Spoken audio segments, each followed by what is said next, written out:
হয় কিমি দাস মাতৃৰ মুখৰ আগতেই জীয়েকৰ মৃত্যু মাতৃয়ে ফেৰীখনলৈ চাই আছিল আৰু চকুৰ পলকতে জীয়েকৰ মৃত্যু হ'ল মই পৰিমিতা দাসৰ কথা কৈছোঁ মাতৃয়ে আঠখেলীয়া নামঘৰ মাতৃৰ লগত আঠখেলীয়া নামঘৰলৈ গৈছিল শৰাই দিবলৈ তাৰ পাছত উভতি আহিছিল আৰু ফেৰীত নিমাতী ঘাটলৈ যোৱাৰ কথা আছিল মাতৃয়ে এগৰাকী সহকৰ্মীৰ লগত জীয়েকক পঠিয়াইছিল ফেৰীত আৰু মাতৃয়ে চাইয়ে আছিল জীয়েকক 15 মিনিটৰ পাছত সেই নাও দুৰ্ঘটনাটো যেটো অতিকৈ মৰ্মান্তিক হৃদয় বিদাৰক সেই নাও দুৰ্ঘটনাত মৃত্যু হ'ল পৰিমিতা দাস আৰু মোৰ পিছফালে যিখন দৰ্জা দেখিছে সেই দৰ্জাখনেদি পৰিমিতাই হয়তো শেষবাৰৰ কাৰণে ওলাই গৈছিল এই ঘৰৰ পৰা এইটো হৈছে পৰিমিতা দাসৰ ঘৰ এগৰাকী খুব মৰম লগা অমায়িক খুব মেধাৱী ছাত্ৰী লগতে অধ্যাপিকা আছিল পৰিমিতা দাস তেওঁৰ মাতৃৰ সৈতে আজি 15 দিনৰ পূৰ্বে চাকৰি যোগদানৰ অৰ্থে ওলাই গৈছিল এই দুৱাৰখনেদি আৰু এই ঘৰটো চাবলৈ পৰিমিতা উভতি আহিব নোৱাৰে কাৰণ পৰিমিতাৰ সলিল সমাধি ঘটিছে পৰিমিতাৰ ওচৰ চুবুৰীয়া আছে কেনেধৰণে পৰিমিতাক পাইছিল আমি জানিম কল্পনা শইকীয়া খুব তেওঁলোকৰ ওচৰৰ সম্বন্ধ আছিল ক'বলৈ ভাষা নাই যদিও আপোনাক কালিৰ পৰা দেখিছোঁ খুব দুখিত আপুনি আৰু অসমৰ প্ৰতিজন লোকেই দুখিত যে ইমান ডাঙৰ এটা ইমান ট্ৰেজিক এটা নাও দুৰ্ঘটনা সংঘটিত হ'ল য'ত পৰিমিতা দাসৰ মৃত্যু হৈছে গতিকে কেনেদৰে পাইছিল পৰিমিতা দাসক ক'বলৈ আচলতে ভাষা নাই তথাপিও দুআষাৰমান শুনিব বিচাৰিছোঁ আপোনাৰ মুখে আমি 4 বছৰ আগৰ পৰাই তাইক দেখিছোঁ বৰ মৰম লগা ছোৱালী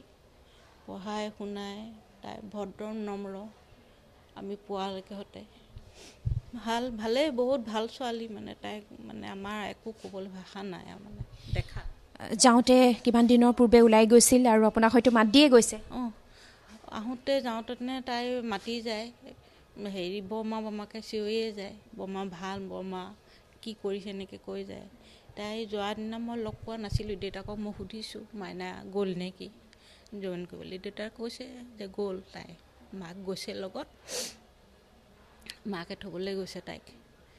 তেতিয়া আমি কালি এতিয়া মমাৰ ঘটনাটো গম পালোঁ 6টামান বাজিছে তেতিয়া হোৱা লাগিছে হোৱা লাগিছে আমাৰ একো ক'বলৈ ভাষা নাই আমি ওচৰত আছোঁ সদায় দেখি কি আপুনি খবৰটো টিভিত পালে নে মাকে জনালে কোনোবাই জনালে ওচৰ তেখেতে নতুনকৈ আহিছে এইটো ঘৰত মানুহ তেখেতে ভালকৈ নাজানে তেখেতে মই সুধিলোঁ কি হ'ল কালিতো বহুত বৰষুণ দিছে বতাহ বৰষুণ আহিছে বহুত হোৱাৰ বাহিৰত কান্দিছে মানুহ কিহে কোনে কান্দিছে নাজানো দৰ্জাখন খুলি চাইছোঁ দেউতাক আৰু ভনীয়েক ওলাই গৈছে গাড়ী লৈ কি হৈছে বোলে এনেকুৱা পৰিণতা বোলে এনেকুৱা হৈছে চাকৰিত যিদিনাখন যোগদান কৰিছিল আপোনাৰ লগত কথা পাতিছিল কি কৈছিলে কেনেকুৱা ধৰণৰ ফূৰ্তি এক পৰিৱেশ আছিলে নহয়নে তাই ওলাই গৈ বহুত ফূৰ্তি মাহঁতৰ লগত ফুৰিবলৈ আহি তাৰপৰা মাজুলীৰ পৰা ইয়াত আহিলেও মানে ফূৰ্তি কৰে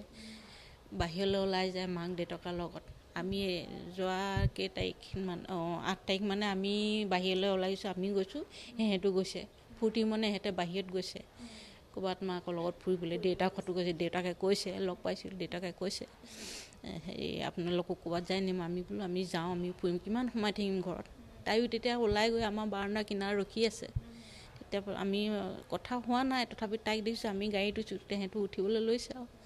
তেতিয়া মানে দেউতাকে কৈছে আমিও ফুৰি আহোঁগৈ কিমান সোমাই থাকিম গৰমত সোমাই থাকিব নোৱাৰি মন যোৱা নাই তেতিয়াই লগ পোৱা তাৰ 2 দিনৰ পিছতেই তেহেঁতে গৈছেগৈ আৰু অগ্নি আছে পৰিমিতা কেনেকুৱা পঢ়া শুনাত তেওঁ ভাল বহুত ভাল দুইজনী একদম নম্ৰ ভদ্ৰ মানে মৰম লগা দুইজনী 4টা বছৰে একেলগে আছে কল্পনা শইকীয়া অৰ্থাৎ ওচৰ চুবুৰীয়া হিচাপে আছে আৰু ইমান নম্ৰ ইমান ভদ্ৰ ইমান অমায়িক ইমান মেধাৱী পৰিমিতা দাস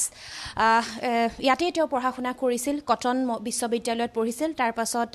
কৰ্মসূত্ৰে আচলতে নিমাতীলৈ যাব লগা হৈছিল ৰঙাচাহী মহাবিদ্যালয়ৰ অসমীয়া বিভাগৰ সহ অধ্যাপিকাৰ পদত যোগদান কৰিছিল কোভিড সৃষ্ট পৰিৱেশৰ কাৰণে গুৱাহাটীতে মাতৃ পিতৃ আৰু ভগ্নীৰ লগত আছিল আৰু কোভিড সৃষ্ট যি পৰিৱেশ উন্নত হোৱাৰ বাবে যোগদান কৰিবলৈ গৈছিল আৰু যোগদান কৰাৰ সময়তেই আঠখেলীয়া নামঘৰত শৰাই দিবলৈ গৈ এনেদৰে মৃত্যুক সাৱটিবলগীয়া হ'ল পৰিমিতা দাস। খুব দুখ লগা। আমি দেখুৱাইছোঁ আপোনালোকক সেই ঘৰৰ দৃশ্যাংশ। আৰু এতিয়া আচলতে মাইনা বুলি মাতিবলৈ আচলতে ওচৰ চুবুৰীয়াৰ নাই পৰিমিতা দাস।